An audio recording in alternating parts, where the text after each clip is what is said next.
다 같이 함께 기도하심으로 이 새벽 하나님께 예배하겠습니다.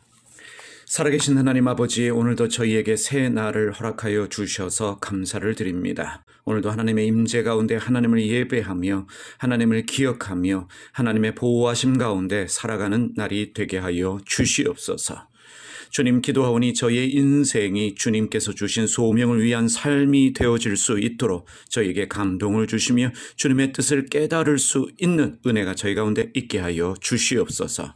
저희에게 허락하여 주신 광야를 통해 가나안을 발견하게 하여 주시옵소서. 저희의 눈물이 사명이 되게 하여 주시고 저희에게 허락하신 모든 일들을 통해서 저희를 사랑하시는, 합력하여 선을 이루시는 주님의 뜻 발견하게 하여 주시기를 기도드립니다.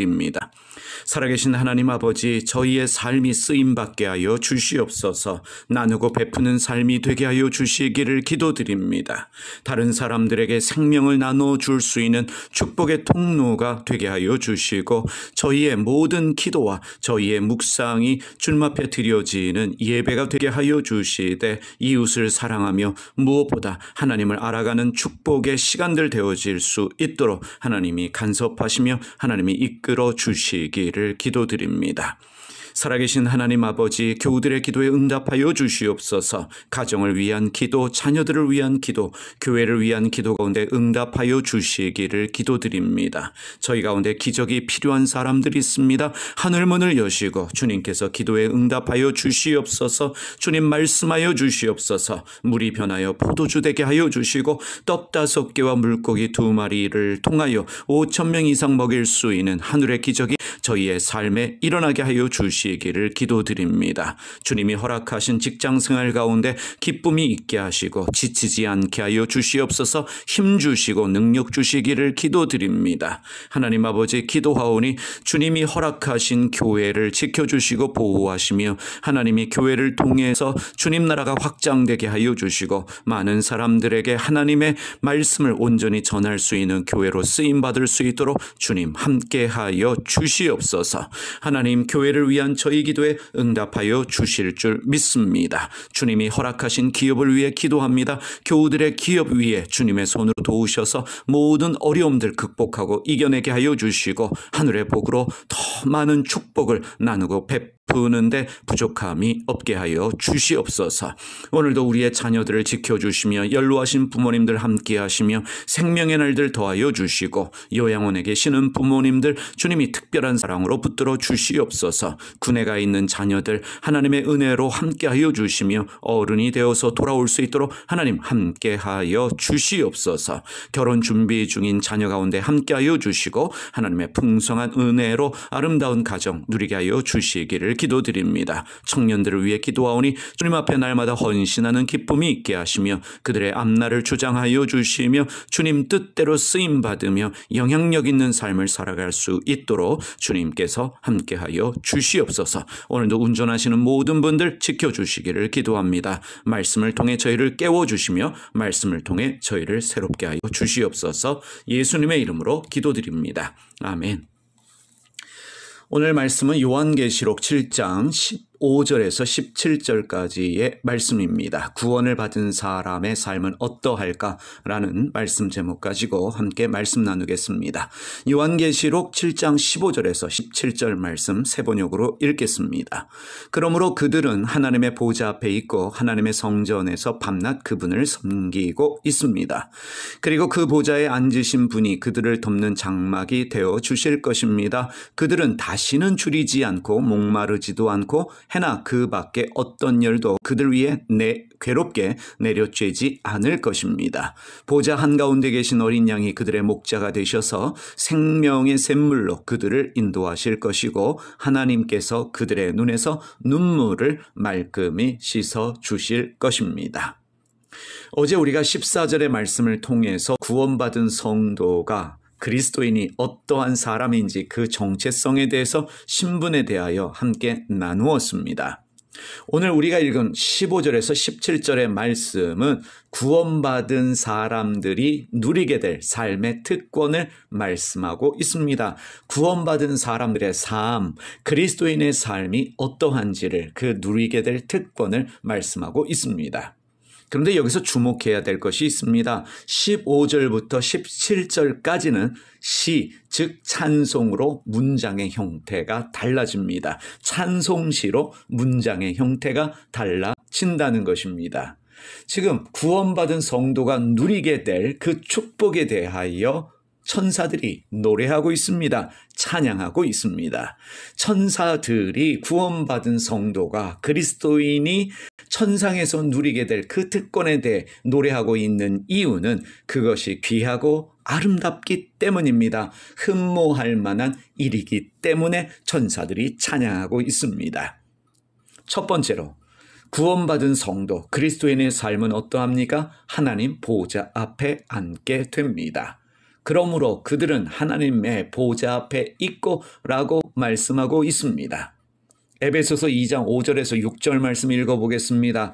범죄로 죽은 우리를 그리스도와 함께 살려주셨습니다. 여러분은 은혜로 구원을 얻었습니다.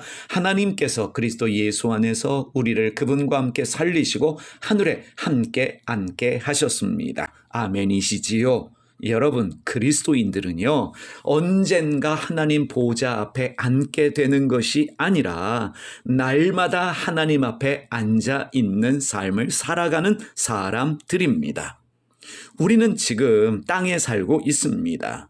예수 그리스도를 믿고 구원받았다라고 확신하는 우리는 땅에 살고 있지만 하나님 나라에 속해 있습니다. 그래서 우리는 당당함을 가지고 살아갑니다. 하늘의 가치관을 가지고 살아갑니다. 하나님 보좌 앞에 앉아 있다라고 하는 것은 우리는 하나님 나라에 속한 사람이기 때문에 당당함을 가지고 살아간다는 것이고 하늘의 가치관을 가지고 살아간다는 것입니다.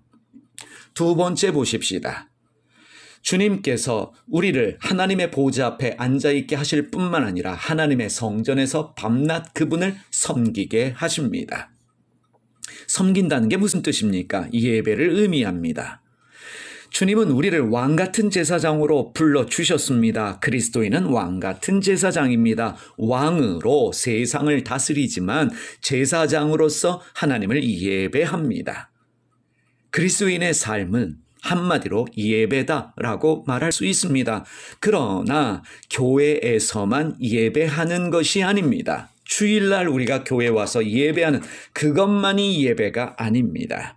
우리가 알고 있듯이 구약에서 노동과 예배는 동일어입니다. 아바드, 예배라는 뜻입니다. 아바드, 노동이라는 뜻입니다.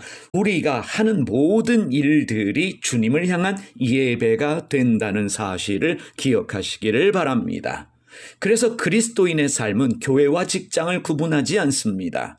교회에서도 하나님을 예배하지만 삶의 현장에서 노동을 통해서도 예배합니다. 이것이 구원받은 성도가 누리게 되는 특권입니다. 그리스도인이 누리는 특권이 무엇입니까? 노동이 주님을 향한 예배라는 사실을 믿고 매일 기쁘게 감사하게 살아가는 사람입니다. 세 번째, 하나님이 장막이 되어 주십니다. 그러므로 그들은 하나님의 보좌 앞에 있고 하나님 성전에서 밤낮 그분을 섬기고 그리고 그 보좌에 앉으신 분이 그들을 덮는 장막이 되어 주실 것이다 말씀하고 있습니다. 무슨 뜻이겠습니까? 하나님이 우리와 영원히 함께 하신다는 뜻이며 보좌가 되어 주신다는 말씀입니다. 하나님이 우리와 함께 하시기 때문에 우리의 장막이 되어 주시기 때문에 우리는 다시 줄이지 않습니다. 목마르지 않습니다. 해와 어떠한 열도 우리를 상하게 하지 못합니다. 그래서 그리스도인은 돈 걱정하지 않습니다. 건강에 대해서도 미래에 대해서도 염려하지 않습니다. 하나님의 보호하심을 믿습니다. 하나님의 함께 하심을 믿습니다. 이사야 49장 10절 말씀을 읽어보겠습니다. 그들은 배고프거나 목마르지 않으며 무더위나 햇볕도 그들을 해치지 못할 것이니 이것은 긍휼히 여기시는 분께서 그들을 이끄시기 때문이며 샘이 솟는 곳으로 그들을 인도하시기 때문이다.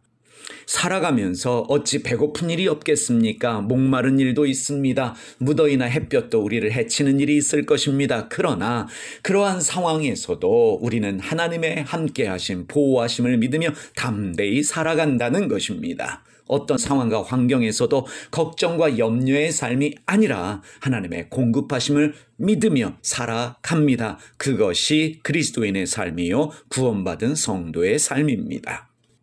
네 번째 살펴보겠습니다. 네 번째 무엇입니까? 보좌 한가운데 계신 어린 양이 그들의 목자가 되셔서 생명의 샘물로 그들을 인도하여 주신다라고 말씀하고 있습니다. 예수님이 우리의 목자가 되셔서 우리를 생명의 샘물로 인도하여 주십니다. 다시 말해 그리스도인은 날마다 주님의 인도하심을 받으며 삽니다.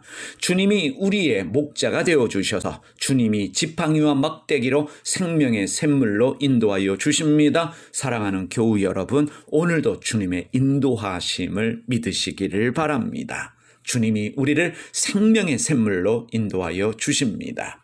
마지막 다섯 번째 무엇입니까? 하나님께서 그들의 눈에서 눈물을 말끔히 씻어 주실 것입니다 라고 말하고 있습니다. 하나님이 우리의 눈에서 모든 눈물을 씻어 주십니다. 씻어 주신다, 이 말의 의미는 제거하신다, 말살하신다 라는 뜻입니다. 없애버리시겠다는 뜻입니다. 하나님은 모든 고통의 기억들을 지워버리시고 우리의 모든 쓴뿌리를 제거하실 뿐만 아니라 우리에게 영원한 기쁨을 허락하여 주십니다. 이전 것이 지나가게 하십니다. 눈물이 변하여 기쁨이 되게 하십니다. 제 대신 화관을 주십니다. 오늘 우리에게 눈물을 씻어주시기 위해서 주님은 일하고 계십니다. 주님은 우리의 감정과 모든 생각과 기억들을 새롭게 하여 주십니다. 우리는 그렇게 해주실 주님을 믿습니다. 오늘 말씀 정리합니다. 그리스도인의 삶은 날마다 하나님 보좌 앞에 있는 삶을 살아야 합니다. 날마다 하나님과 교제하는 삶을 살아가야 합니다. 우리는 날마다 예배의 삶을 살아야 될 줄 믿습니다. 예배가 기쁨이 되고 즐거움이 되어야 합니다. 그래서 우리는 노동을 통한 예배를 회복하고 예배의 기쁨을 경험해야 합니다. 우리는 날마다 하나님이 장막 되시는 삶을 살아야 될 줄 믿습니다. 하나님의 임재 가운데 두려움 없이 사는 방법은 기도입니다. 말씀을 가까이 하는 삶입니다. 기도를 통해 하나님의 임재를 경험하고 말씀 묵상을 통해 하나님의 돌보심을 경험하는 여러분과 제가 되기를 소원합니다. 무엇보다 우리는 날마다 예수님이 목자가 되시는 삶을 경험해야 합니다. 주님이 우리의 목자가 되시며 매일 우리의 눈물을 닦아주시며 이전 것을 지나가게 하십니다. 그런 주님을 기대하며 살아가는 여러분과 제가 되기를 간절히 소원합니다. 기도하겠습니다. 살아계신 하나님 아버지, 오늘도 우리와 함께 하셔서 우리를 보좌 앞으로 이끄시며 저희의 드려지는 모든 예배를 주님이 받으실 뿐만 아니라 주님이 우리의 장막이 되어 주셔서 우리와 함께 하시며 우리를 보호하시는 줄 믿습니다. 우리의 목자가 되시는 주님, 우리를 생명의 물가로 인도하여 주시며 지금의 모든 어려움들이 지나가며 지금의 눈물이 씻겨지며 새로운 존재, 새로운 기적, 새로운 역전의 역사를 보게 될 줄 믿습니다. 오늘도 우리를 위해 일하시는 주님을 찬양합니다. 예수님의 이름으로 기도드립니다. 아멘. 하늘에 계신 우리 아버지, 아버지의 이름을 거룩하게 하시며 아버지의 나라가 오게 하시며 아버지의 뜻이 하늘에서와 같이 땅에서도 이루어지게 하소서. 오늘 우리에게 일용할 양식을 주시고 우리가 우리에게 잘못한 사람을 용서하여 준 것 같이 우리 죄를 용서하여 주시고 우리를 시험에 빠지지 않게 하시고 악에서 구하소서. 나라와 권능과 영광이 영원히 아버지의 것입니다. 아멘.